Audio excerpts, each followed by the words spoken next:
Pai, Senhor, meus irmãos, estamos estudando a última lição do nosso trimestre, do quarto trimestre de 2025, lição 13, que tem o título Preparando o Corpo, a Alma e o Espírito para a Eternidade. O tema do trimestre foi Corpo, Alma e Espírito, a restauração integral do ser humano para chegar à estatura completa de Cristo.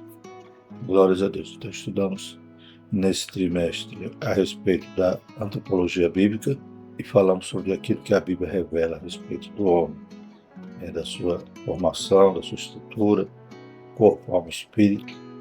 E tivemos também da lição 2 até a lição 4 falando sobre o corpo, da lição 5 até a lição 9 falando sobre a alma, da 10 até a 12 falamos sobre o espírito.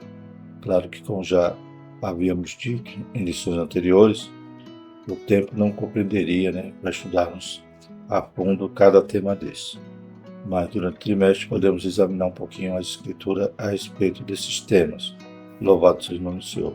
Então falamos sobre a criação de Deus, que Deus criou o homem perfeito. Glórias a Deus. Deus o dotou, de vida, através do fogo de vida, a parte material, espírito e alma, que estão entrelaçados, e fez do homem, então, alma vivente. Glórias a Deus, mas com a queda, o pecado original ali no Éden, afetou todas as esferas humanas, afetou o corpo, alma e espírito. Falamos a respeito dos pecados que originam, hora do corpo, hora da alma, hora do espírito, porém, o pecado é algo que é operado integralmente, Todo ser peca quando decide pecar.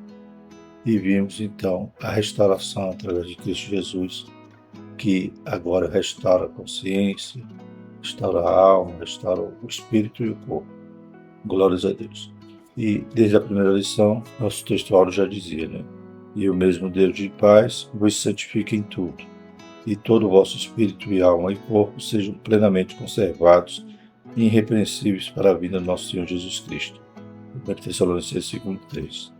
Então, a partir dessa restauração, dessa santificação diária que o Espírito Santo opera em nós, podemos conservar irrepreensíveis para a volta de Jesus, o corpo, a alma e o espírito. Então, vamos falar sobre esse contexto final, já restaurado pela salvação e agora prestes a ser glorificado o corpo e completar, então, toda a nossa salvação do ser integral.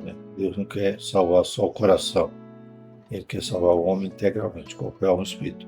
E esse corpo, alma e espírito que vai habitar no céu. É claro que não o corpo corruptível, mas um corpo incorruptível. Não será mais o corpo mortal, mas será o corpo revestido de imortalidade. Isso se dará na vinda do nosso Senhor Jesus Cristo, no ato do arrebatamento. Glórias a Deus, que, como cremos, é um evento iminente, pode acontecer a qualquer instante, a qualquer momento, e inaugura o período chamado Dia do Senhor, onde todo o juízo que Deus vai aplicar sobre essa terra até o momento da sua volta gloriosa. Mas, antes de tudo, para inaugurar essa fase, acontece o arrebatamento da igreja. Por isso precisamos estar vigilantes, orando, vigiando, todo o tempo, que possamos conservar, com a ajuda de Deus que nos santifica em tudo, conservar irrepreensíveis para a vida do nosso Senhor, corpo, alma e espírito. O texto da nossa lição de hoje diz: mas a nossa cidade está nos céus, de onde também esperamos o Salvador, o Senhor Jesus Cristo. Filipenses 3:20. Na verdade prática, na vinda de Jesus, nosso corpo abatido será transformado em um corpo glorioso. E como um ser integral, habitaremos para sempre com Ele no céu. Glórias a Deus. Então Jesus veio salvar o ser humano integralmente, completo, corpo, alma e espírito. O texto bíblico se encontra em Tito 2:11-14, 1 Pedro 1, de 13 a 16. Tito 2. Porque a graça de Deus se há manifestado, trazendo salvação a todos os homens, ensinando-nos que, renunciando à impiedade e às concupiscências mundanas, vivamos neste presente século sóbria, justa e piamente, aguardando a bem-aventurada esperança e o aparecimento da glória do grande Deus e nosso Senhor Jesus Cristo, o qual se deu a si mesmo por nós para nos remir de toda iniquidade e purificar para si um povo seu especial, zeloso de boas obras. 1 Pedro 1, Portanto, cingindo os lombos do vosso entendimento, sede sóbrios e esperai inteiramente na graça que se vos ofereceu na revelação de Jesus Cristo. Como filhos obedientes, não vos conformando com as concupiscências que antes havia em vossa ignorância. Mas como é santo aquele que vos chamou, sede vós também santos em toda a vossa maneira de viver. Porquanto escrito está, sede santos porque eu sou santo. Glórias a Deus. Então, a Bíblia, ela é repleta de textos nos orientando, a estarmos preparados, estarmos a cada dia nos santificando para um evento especial. Essa é a nossa bem-aventurança, que é a volta de nosso Senhor Jesus Cristo. Glórias a Deus. Mas para isso, mais uma vez citando lá Tessalonicenses, precisamos conservar irrepreensíveis para a vida do Senhor o nosso corpo, a nossa alma e o nosso espírito. E isso, é claro, é a santificação, sem a qual ninguém verá o Senhor. Glórias a Deus. Os objetivos da nossa lição serão levar os alunos a compreenderem que a esperança escatológica é fundamental para uma vida de santificação integral, ou seja, corpo, alma e espírito.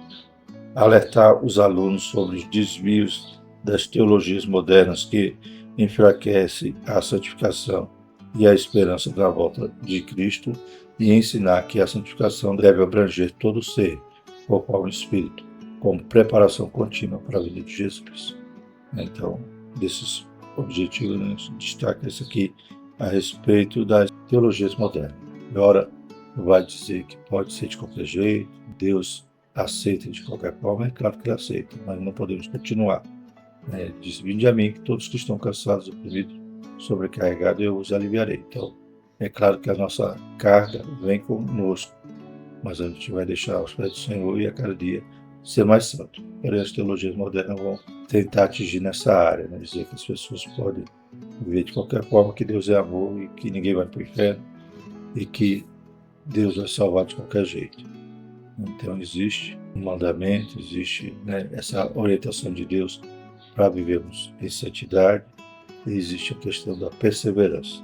E também as teologias modernas vão falar sobre a questão da volta de Cristo. Muitos já não creem nem nisso mais.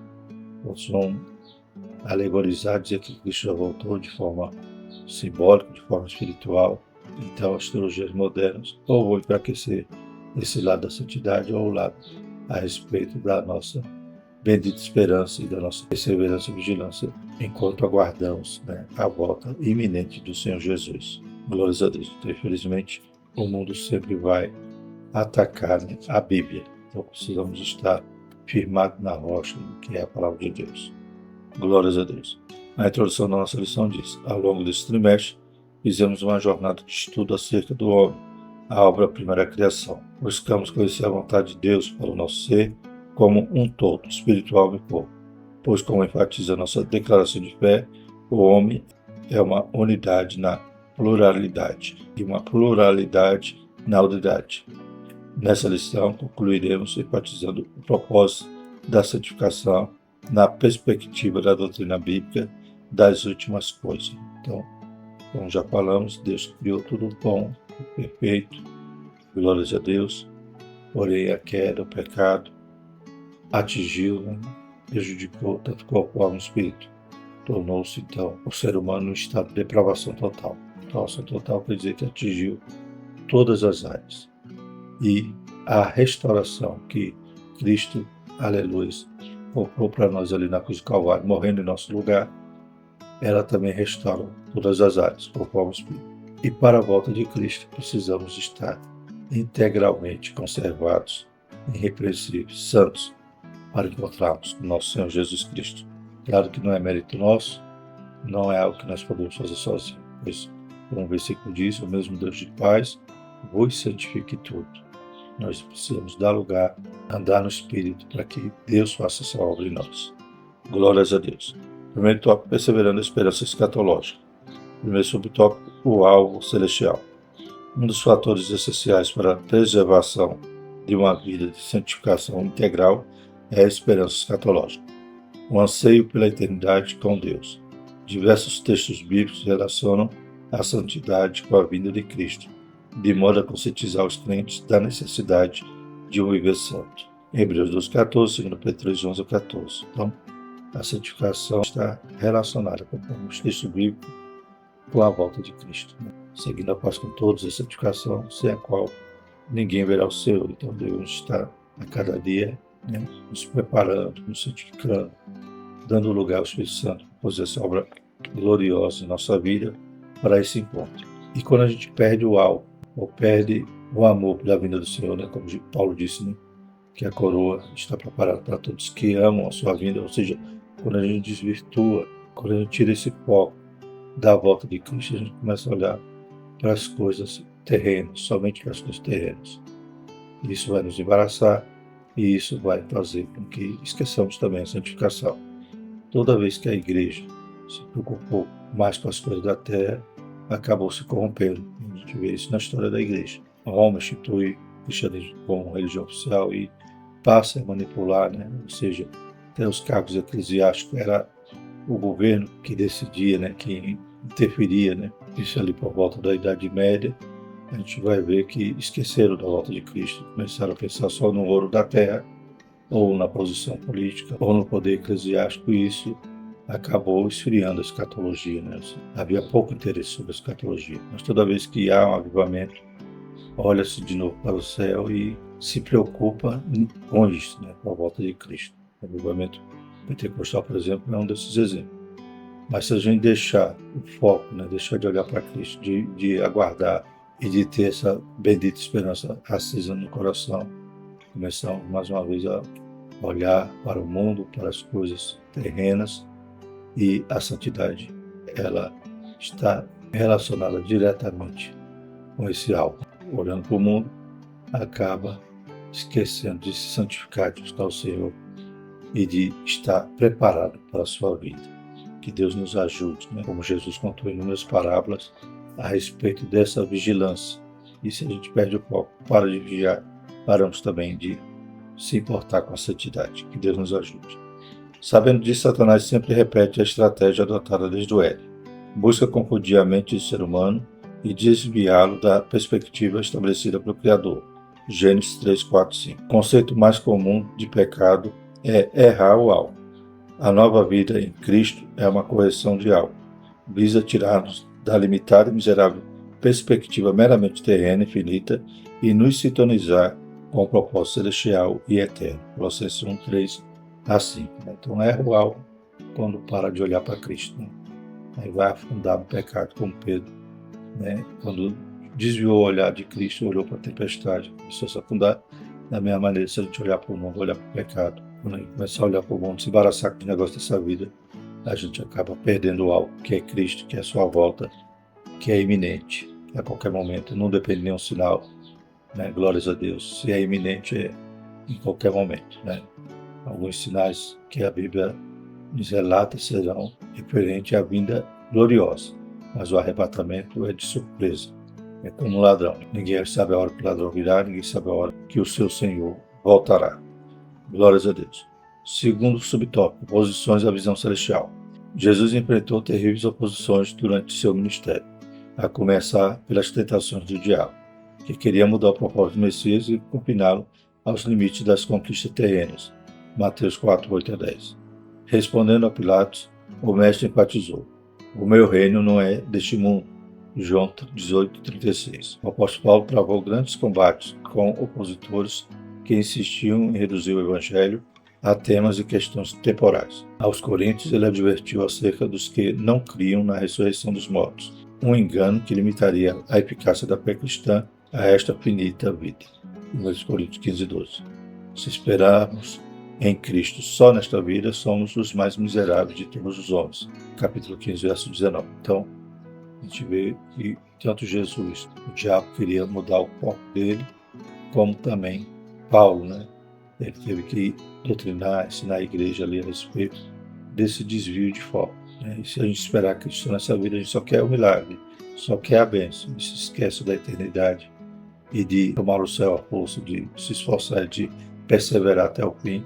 Somos dos homens os mais miseráveis, porque Deus tem riquezas insondáveis nos oferecendo como herança, e a gente quer só as migalhas dessa vida. Que Deus nos ajude e nos desperte a cada dia mais para olhar e para pensar nas coisas de cima. Terceiro subtópico: inimigos da cruz de Cristo. Aos Filipenses, Paulo combateu os que pensavam somente nas coisas terrenas. O fim deles é a perdição, o Deus deles é o ventre, e a glória deles é para a confusão deles mesmos, e só pensam nas coisas terrenas. Filipenses 3,19.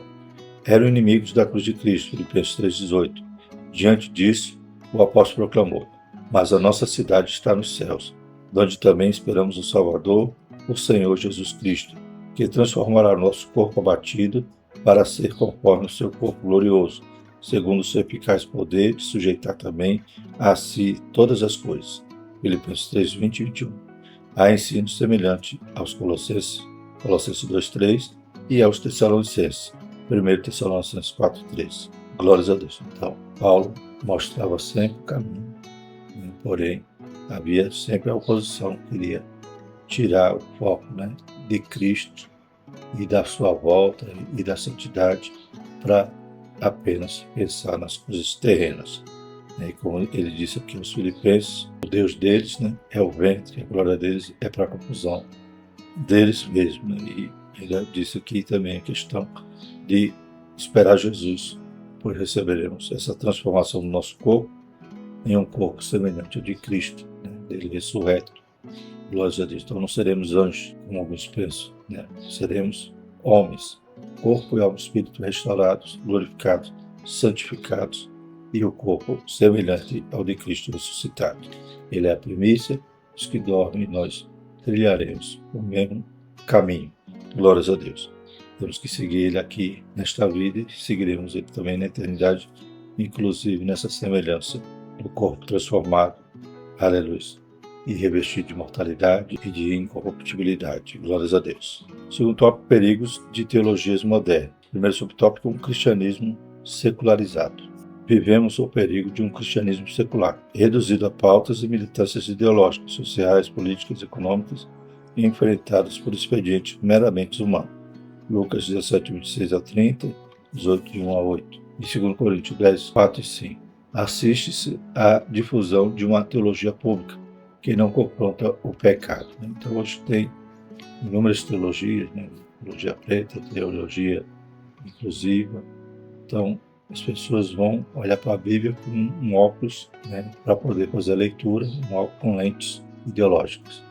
Uns vão olhar para tentar defender uma causa, como também a questão do evangelho social, dizer que o pecado é a questão da diferença de classe, da luta de classe, então vai usar o marxismo, vai usar alguma outra ideologia, ou questão de gêneros, de homossexualismo. Então, tudo isso vai tentar pintar, montar uma teologia, um verdadeiro espantalho teológico com uma visão totalmente distorcida. Em vez de ler a Bíblia pela Bíblia, vai ler a Bíblia baseada em suas ideologias. E é essa época que vivemos. Por isso que as igrejas inclusivistas, que vão dizer que Deus é só amor, você vem do jeito que está, e é do jeito que está que vai chegar até o céu. Mas a Bíblia diz que a gente vem cansado, oprimido, sobrecarregado do pecado, e esse pecado, é claro que a gente não vai continuar mais com ele. Teremos que nascer de novo.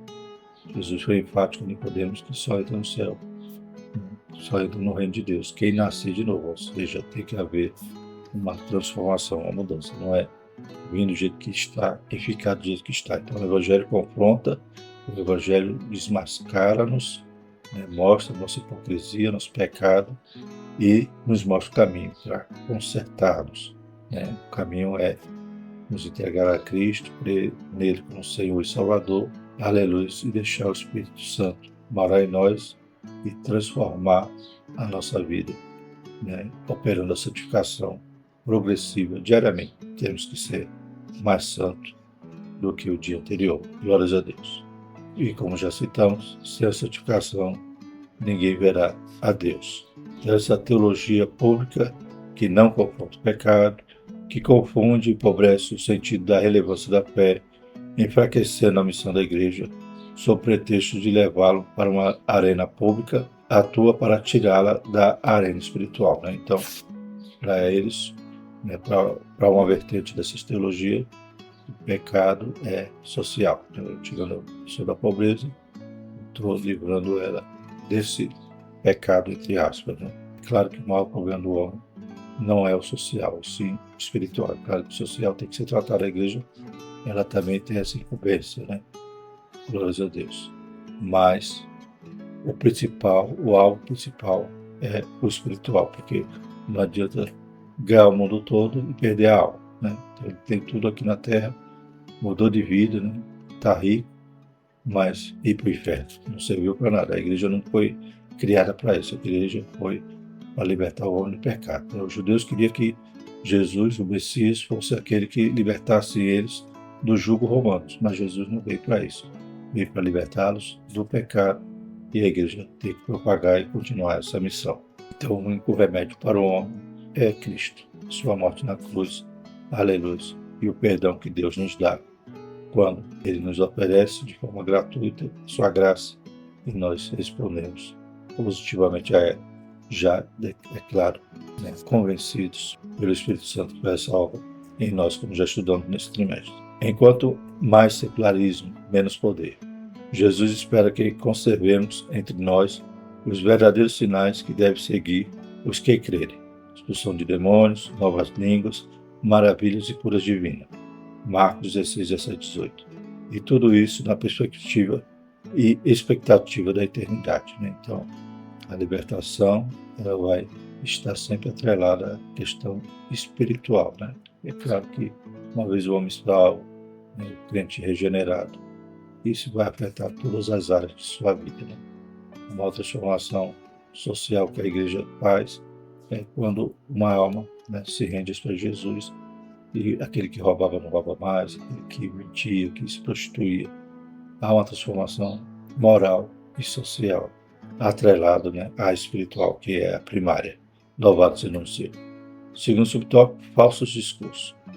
O cristianismo moderno corre um sério risco de ser marcado, em parte, mais por discurso que prática. Tiago 1:22. Isso ganha uma amplitude ainda maior em tempos de comunicação tão volátil.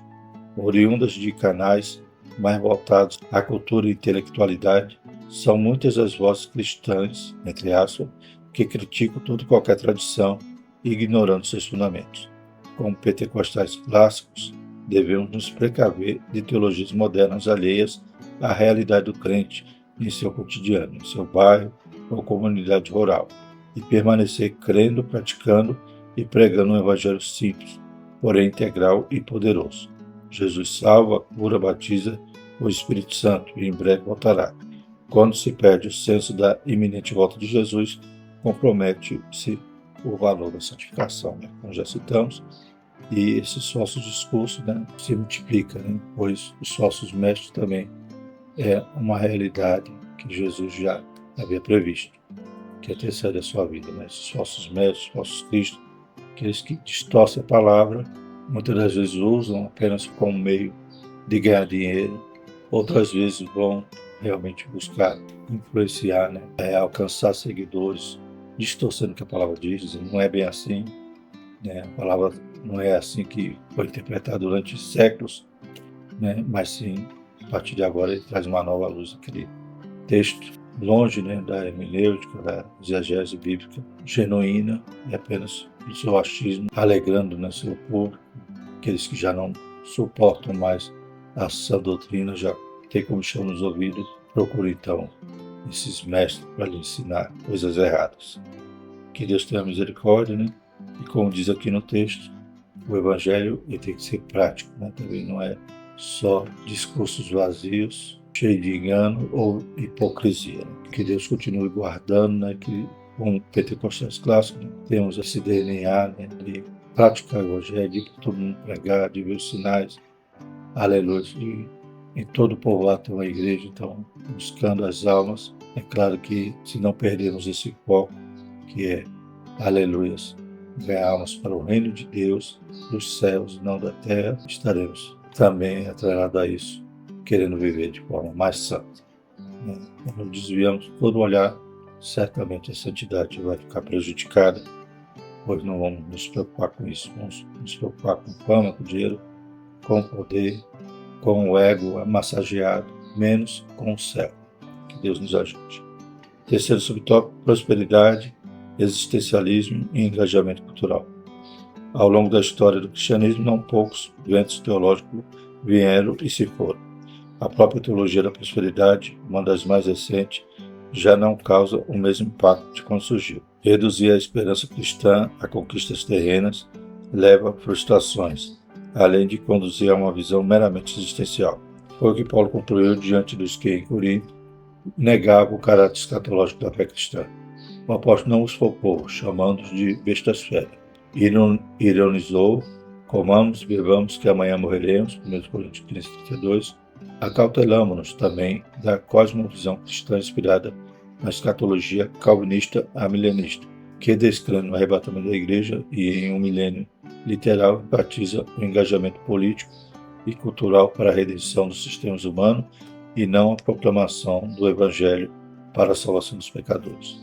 A pregação bíblica é: arrependei-vos, pois, e convertei-vos, para que sejam apagados os vossos pecados. Atos 3:19. Qualquer cosmovisão que vai diferir, do evangelho puro ali da igreja primitiva, a gente já tem que tomar cuidado.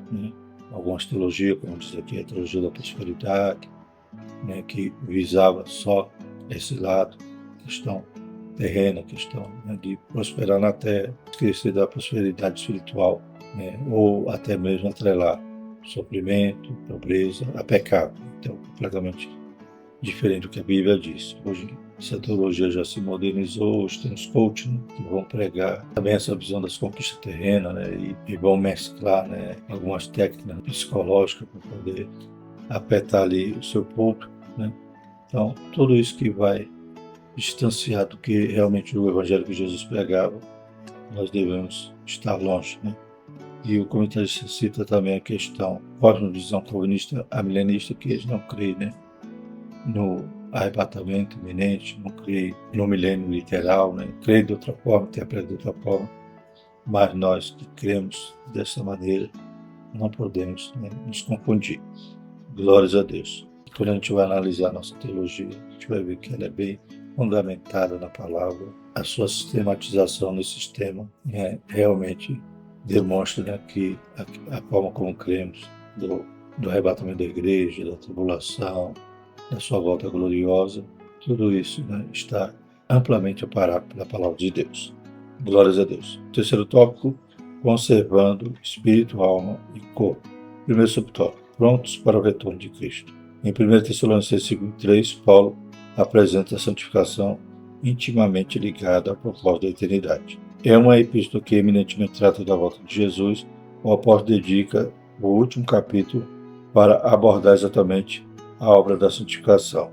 No versículo 12 a 22, refere-se aos deveres do cristão em sua vida pessoal e comunitária, concluindo com uma enfática advertência: abstende-vos de toda a aparência do mal. 1 Tessalonicenses 5:22. Na sequência, aborda a obra divina no processo de santificação. O mesmo Deus de paz o santifique em tudo, e todo o vosso espírito e alma e corpo sejam plenamente conservados e irrepreensíveis para a vinda de nosso Senhor Jesus Cristo.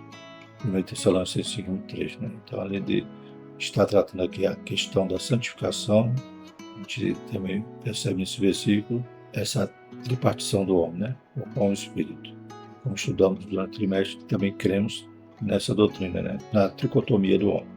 O desejo do apóstolo era que, uma vez santificados, os tessalonicenses permanecessem conservados em santificação, prontos para o retorno de Cristo.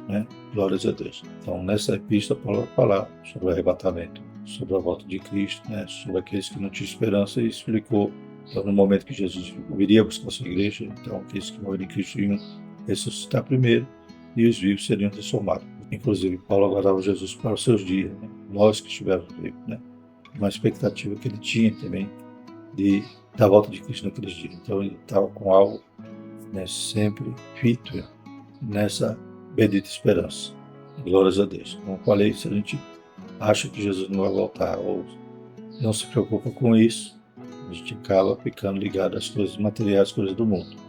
Mas com essa expectativa de que Jesus volta a qualquer momento, a gente cada dia tenta agradá-lo mais. Louvado seja o nome do Senhor. E esse agradar passa, né, da santificação. Segundo subtópico, uma santificação completa. Consciente de nossa imperfeição, de que ainda habita em nós uma natureza carnal, devemos desejar e buscar constantemente nos aperfeiçoar em santificação. Apocalipse 22:11. Uma santificação completa na qual parte algum de nosso ser fique de fora, nem mesmo os nossos afetos, pensamentos e intenções. Mateus 5:8. Tudo em nós deve ser santificado no espírito, na alma e no corpo. Por nossa própria força isso é impossível, mas pelos meios da graça divina isso é plenamente possível. Que vivamos desfrutando de uma profunda convicção de nossa salvação, anelando pela vinda de Cristo. Se algo faltar, não nos esqueçamos, o sangue de Jesus nos purifica de todo pecado. 1 João 1,7, né? A gente estuda também essa questão, né, de buscarmos a Deus, né, de praticarmos a piedade, a devoção a Deus, lendo a palavra, orando, tudo isso são, né, meios que a graça nos dá para estarmos perto do Senhor. Filhinhos, não pequeis, se pecar tem um advogado. Então, lavar suas vestes no sangue do Cordeiro. É claro que não somos perfeitos, ainda temos a natureza carnal em nós, aleluia, mas podemos, com a ajuda do Espírito Santo, a cada dia, né, andar na presença de Deus e ser perfeito, ou buscar essa perfeição, essa santificação para encontrarmos com o Senhor. Né? Não deixar o sol deitar sobre a nossa ira, ou seja, não guarde pecado, não espere para amanhã para pedir perdão ou para perdoar, né? Mas esteja constantemente aguardando o nosso Senhor Jesus Cristo. Aleluia. Como diz lá em Filipenses, mas a nossa cidade está nos céus, onde também esperamos o Salvador, o Senhor Jesus Cristo, que transformará o nosso corpo abatido para ser conforme o seu corpo glorioso, segundo o seu eficaz poder, de sujeitar também a si todas as coisas. Né? Filipenses 3, 20 e 21. Amém? Glórias a Deus. Então, com a ajuda do Senhor, chegaremos lá. Concluindo, pela graça de Deus, estamos concluindo mais um trimestre. Vivemos neste mundo, mas não pertencemos a ele. João 17,14. Que como peregrinos e forasteiros, jamais percamos um anseio pela eternidade com Deus. 1 Pedro 2,11. Enquanto aqui estivermos, vivamos na inteira dependência do Senhor Jesus. Cheguemo-nos diariamente a Ele, com inteira certeza de fé, confiados em seu sacrifício por nós na cruz do Calvário. Purificados no espírito, na alma e no corpo, permaneçamos firmes. Hebreus 10, 19 e 3. Nossa esperança é a sua vinda, né? O hino 300 da nossa árvore cristã. Amém? Graças a Deus por um trimestre glorioso, né? Que Deus continue abençoando o pastor Silas Queiroz, né? Para que ele possa continuar sendo instrumento de Deus para nos fazer lições tão significativas como essa, né? Louvado seja o nome do Senhor, vamos agradecer ao Senhor. Desde já desejo aos irmãos, né, um bom ano novo, né? Glórias a Deus, que o Espírito Santo de Deus esteja nos guiando em todos os nossos passos, aleluia, nos santificando em tudo, nos preparando para a vida gloriosa do nosso Senhor Jesus Cristo. Amém? Maravilhoso Deus, te louvamos, te agradecemos, Pai, pela tua misericórdia, pela tua graça, pela tão grande salvação que nos alcançou. Nós somos, Pai, aleluia, está todo o tempo preocupado com o céu, preocupado, Pai, desse encontro maravilhoso que teremos contigo. Deus poderoso e santo, continua abençoando a tua igreja, fortalecendo, edificando, Senhor Jesus, esse ministério que tanto amamos, que é a Escola Bíblica Dominical, Senhor, que o Senhor possa fomentá-la cada vez mais, Pai, nesse próximo ano, Pai, dando visão, dando graça aos professores, pastores, Pai, aos alunos, todos aqueles que amam esse ministério. Em nome de Jesus, te agradecemos, Pai, por 2025, na tua presença. Que 2026 não seja diferente. Aleluia. E quem sabe, Pai, possamos encontrar contigo nas nuvens. Em nome de Jesus, nós te agradecemos. Amém. E que a graça do nosso Senhor Jesus Cristo, o amor de Deus e a comunhão do Espírito Santo permaneça sobre nós, hoje e eternamente. Amém.